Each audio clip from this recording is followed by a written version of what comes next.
E seja muito bem-vindo ao meu canal. Meu nome é Alessandro Mota e eu sou contador. E aqui eu trago conteúdo prático e técnico para ajudar empreendedores de todo o Brasil a abrirem, gerirem as suas empresas com segurança e inteligência tributária. Hoje nós vamos falar sobre o CNAE de número 4619-200, que corresponde aos representantes comerciais e agentes do comércio de mercadorias em geral na modalidade não especializada. Se você atua como representante comercial ou ainda está pensando em sair do regime de autônomo e formalizar o seu negócio, ou se você já tem uma empresa nessa área e quer entender melhor como é feita a tributação, esse vídeo ele foi feito para você. Então fica comigo até o final.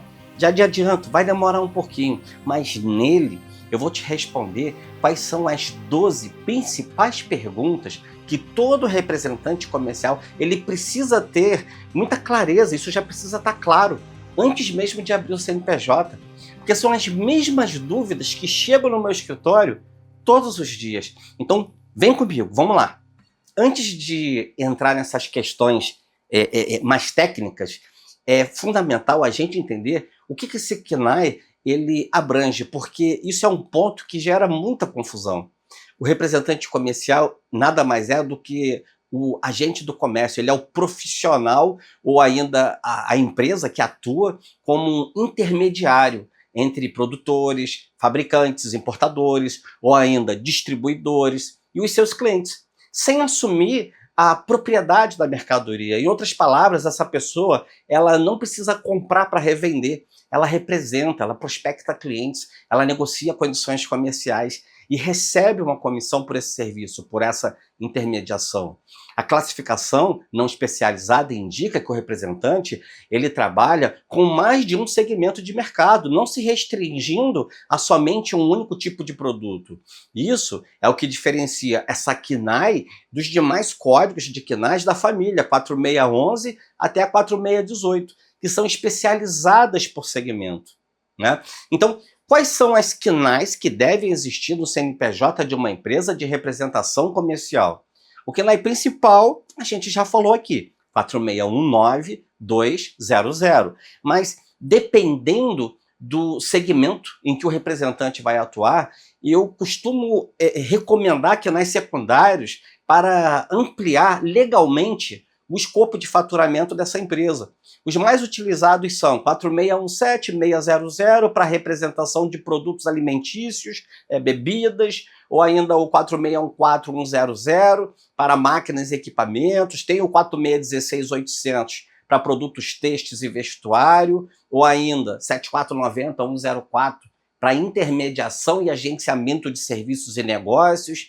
Então, assim, incluir os CNAEs secundários corretos desde a abertura, isso não vai gerar um custo adicional e ainda evita a necessidade de fazer alterações contratuais no futuro. Esse planejamento inicial é parte do que eu entrego aos meus clientes antes de protocolar qualquer tipo de documento na junta comercial, né? Outra dúvida, preciso de um responsável técnico para abrir essa empresa? Essa é uma das primeiras perguntas que eu recebo, né?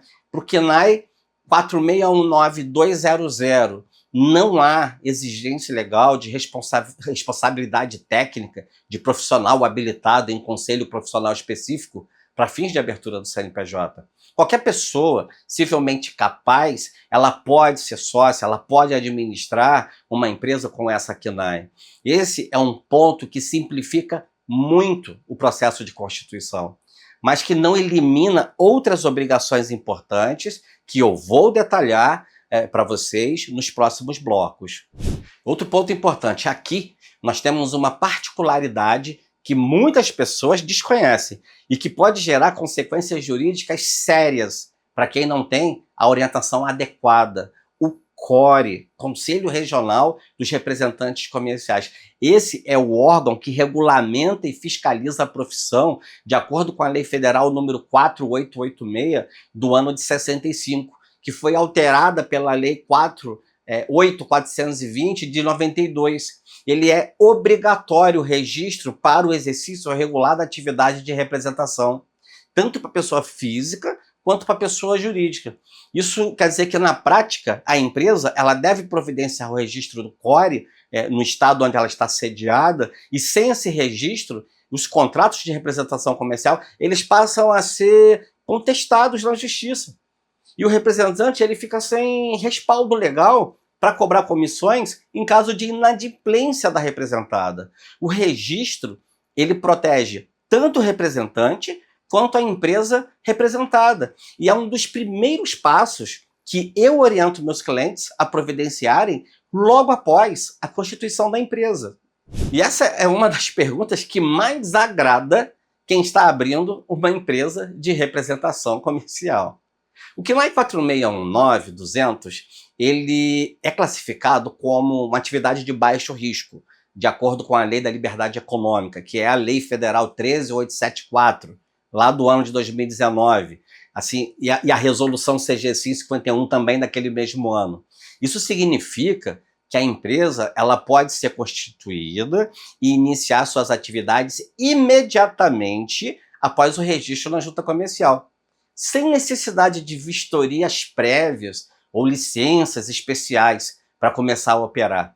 Em muitos municípios, com o processo feito de uma forma digital, e feito da forma correta, né, orientada por nós, a empresa ela pode estar ativa em questão de horas. E esse é um diferencial importante em relação à atividade como saúde, atividade industrial, onde o licenciamento ele pode levar semanas ou até meses.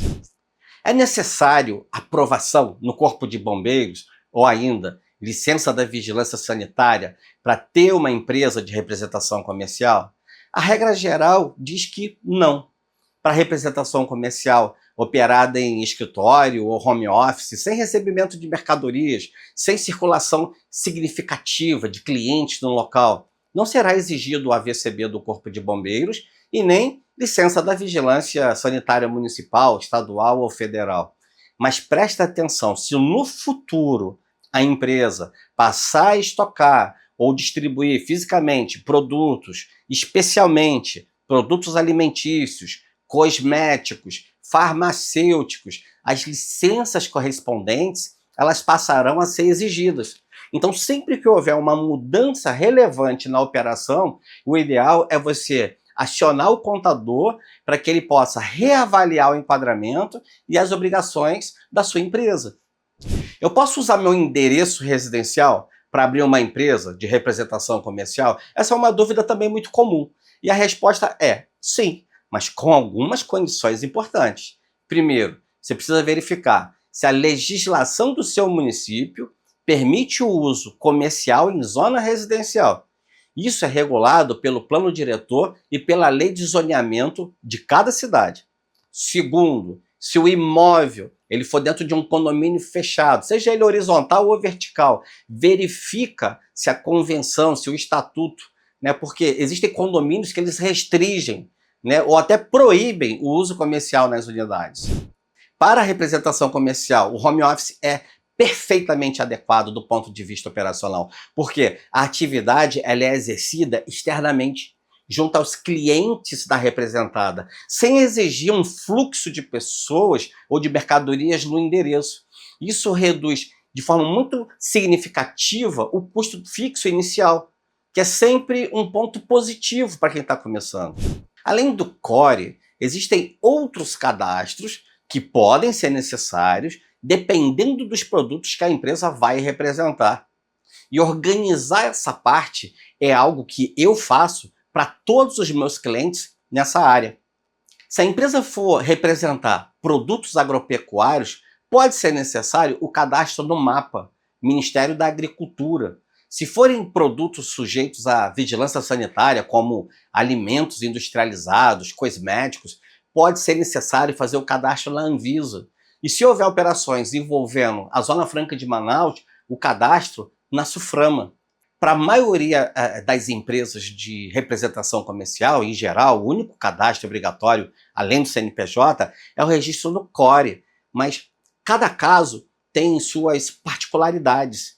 E é por isso que o acompanhamento contábil, já ali desde a abertura, faz total diferença. A tributação da empresa de representação comercial é onde um bom planejamento contábil ele gera o maior impacto financeiro mesmo. E eu vou ser direto, vou falar sobre o que está em jogo aqui. Um ponto muito importante e que eu preciso esclarecer aqui: o KNAI 4619200 não permite enquadramento como MEI. A representação comercial é uma atividade regulamentada pela Lei 4886 de 65. E o próprio CORE veda a formalização do representante como MEI, como microempreendedor individual. Então a abertura da empresa ela deve ser feita como uma microempresa ou como uma empresa de pequeno porte. Isso vai depender do faturamento previsto inicialmente, né? No Simples Nacional, as alíquotas elas variam conforme o faturamento e o anexo que foi enquadrado. Por exemplo, você pode pagar 6% no anexo 3 ou pode pagar 15,5% no anexo 5. Isso depende do fator R. E eu vou detalhar isso no próximo bloco porque é onde está a maior oportunidade de economia tributária. No lucro presumido, para empresas com faturamento maior ou que, por alguma razão, não possam optar pelo Simples, a base de cálculo presumida para serviços de representação comercial é de 32% da receita bruta. A carga tributária total ela vai ficar girando ali em torno de 13% a 16% sobre o faturamento bruto. Então a escolha do regime tributário correto é uma das decisões mais importantes da vida do empresário. E é algo que eu analiso individualmente para cada cliente. Então, como eu expliquei, o KNAI 4619200, ele não pode ser MEI. A empresa deve ser aberta obrigatoriamente como uma microempresa ou como uma empresa de pequeno porte, podendo optar pelo Simples Nacional, enquanto o faturamento anual, ele não ultrapassa R$ 4.800.000. E essa é uma informação que muitos contadores e até algumas juntas comerciais ainda confundem. Então, fique atento. Qualquer orientação que sugira o enquadramento como MEI para representação comercial, ela está incorreta e pode gerar problemas, muitos problemas com o CORE e com a Receita Federal. Agora, o ponto de vista mais técnico do vídeo e também o mais valioso do ponto de vista financeiro. É aqui que o planejamento tributário do contador se traduz em economia real, todos os meses. A atividade de representação comercial, ela se enquadra tanto no anexo 3 como no anexo 5 do Simples Nacional. E quem determina qual será o anexo é o fator R. E o fator R, ele é calculado dividindo o valor da folha de pagamento dos últimos 12 meses, incluindo o prolabore do sócio e o salário dos funcionários, com todos os encargos, pela receita bruta total dos últimos 12 meses do mesmo período. E se o resultado for igual ou superior a 28%, a empresa ela será tributada pelo anexo 3, com uma alíquota a partir de 6%. Agora, se ela for inferior a 28%, ela cai no anexo 5, com uma alíquota a partir de 15,5%. Para representantes comerciais, que são os únicos sócios e que têm poucos ou nenhum funcionário, o prolabore é praticamente o único componente da folha de pagamento. Por isso, definir o valor correto do prolabore é a principal alavanca de planejamento tributário disponível e é um trabalho que eu realizo mensalmente para todos os meus clientes dessa área. Eu vou dar um exemplo concreto. Se a empresa fatura R$ 10.000 por mês, o sócio ele precisa retirar pelo menos R$ 2.800 de prolabore para que o fator R atinja 28%. E a empresa seja tributada, então, pelo anexo 3. Agora, se o prolabore for menor, a empresa cai no anexo 5. E essa diferença de quase 10 pontos percentuais num faturamento de R$ 10.000 mensais representa uma economia de aproximadamente R$ 950 por mês, o que multiplicado por 12 são mais de R$ 11.000 de economia anual. E é exatamente esse resultado que eu entrego para os meus clientes e que faz a contabilidade especializada deixar de ser custo para se tornar investimento, com retorno real e mensurável. Para fechar, a gente já está concluindo para o final, eu quero falar aqui sobre o checklist completo de documentos para abertura de uma empresa de representação comercial. É o mesmo roteiro que eu sigo em todas as aberturas que conduzo nessa área. Documentação dos sócios, RG, CPF ou CNH e um comprovante de residência atualizado. Já com relação ao endereço, o comprovante do estabelecimento, da matrícula no IPTU, seja comercial ou residencial. E se for endereço residencial, ainda uma declaração de uso do imóvel assinada pelo proprietário autorizando o uso. Para a constituição, vamos elaborar um contrato social com a indicação das atividades e dos quinais. Em seguida, fazer o DBE, documento básico de entrada da Receita Federal, preencher todas as fichas cadastrais da Junta Comercial e do Estado. Para funcionamento, vamos precisar de um alvará de localização e funcionamento da Prefeitura, inscrição municipal para emissão de nota fiscal de serviço e o registro da empresa no CORE do Estado. Após a abertura, vamos precisar de um certificado digital e CNPJ, fazer o cadastro no ente social se houver funcionários, definição do regime tributário junto ao contador, com planejamento do Prolabore já desde o primeiro mês. Então nós estamos chegando ao final do nosso guia completo sobre a KNAI 4619200. Recapitulando os pontos mais importantes. A atividade é de baixo risco. Não exige responsável técnico para abertura, mas exige obrigatoriamente o registro no CORE para o exercício regular. Não pode ser MEI. A abertura ela deve ser feita como microempresa ou empresa de pequeno porte. E no Simples Nacional, o fator R é a chave para a diferença entre pagar 6% de imposto ou 15,5% de imposto, o que pode representar mais de R$11 mil de economia por ano para uma empresa com porte médio. E se você é representante comercial e quer abrir a sua empresa com segurança jurídica, com o menor imposto possível, já desde o primeiro dia, fala comigo. Meu nome é Alessandro Mota e eu sou contador e eu atendo clientes de todo o Brasil de forma 100% digital. O link para entrar em contato diretamente comigo está aqui na parte de baixo desse vídeo. E se esse conteúdo ele foi útil para você, deixa seu like, compartilha com outros representantes comerciais que, assim como você, empreendem e se inscreve nesse canal para que você não possa perder os próximos episódios dessa série. Qualquer dúvida, deixa seu comentário aqui na parte de baixo e eu vejo você no próximo vídeo. Valeu, falou!